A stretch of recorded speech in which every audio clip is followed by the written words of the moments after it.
โอเคสบายดีพวกเจ้าก็ตื่นมาเว้าเรื่องอันนะdeportation เนาะวันที่20เดือน5ที่ผ่านมาในอันรัฐบาลทรัมป์เนาะได้ส่งอันนะในประเทศ deportation เนาะในประเทศเป็นสั้นๆ8 คน8 หรือ 9 คนนี่แหละแต่ว่าประเด็นก็คือว่าอันมี1 ใน 8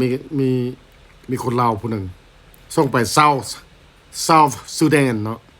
ประเทศซูแดนบ่แม่นประเทศลาวได้พวกเจ้าก็เจ้าส่งไปส่งมาลาวนี่ก็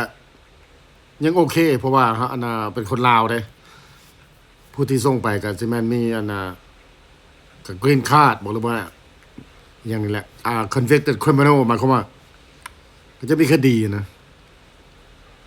จะส่งไปประเทศที่ว่าบ่แม่นประเทศตัวเองโอ้อันตรายเนาะระวังพวกเจ้าระวังเฮ็ดได้เนาะ don't break the law ถ้าแม่นกลับมาประเทศลาวก็ได้คนอยู่ประเทศลาวอยู่แล้วอันนั้นเขามาเองเขาดอกว่ามาเฮ็ดธุรกิจมาเฮ็ดปลาแดกมา welcome to Laos มาแบบสมัครใจก็ดีนะเพราะว่ารัฐบาลก็หับออกมาแล้วก็บ่ได้ให้มีคดีคดีหยังดอก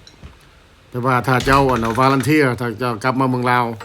ประเทศลาวโดยสมัครใจรัฐบาลลาวก็จะหับเอานะถ้าแม่นจะอยู่ไป overstay visa นี่รัฐบาลทรัมป์จับเจ้าหรือว่าส่งกลับประเทศนี่เขาจะบ่ได้ส่งกลับประเทศลาวได้เห็นบ่ถ้าแม่นอยากคนคั่วข้อมูลเพิ่มเติมเนาะเข้าไปเบิ่งอยู่ในGoogle เด้อเดี๋ยวนี้เขาเจ้าส่งคนบ่แม่นว่าสิส่งไปประเทศลาวนะเขาเจ้าส่งไปเซาท์ซูแดนโอเคบ่ได้แม่นประเทศลาวแล้วประเทศใดๆล่ะบัดนี้บ่แม่นประเทศลาวเนาะบ่ฮู้จักเขาเจ้าสิเฮ็ดแบบตอนหาบบ่หรือว่าจังได๋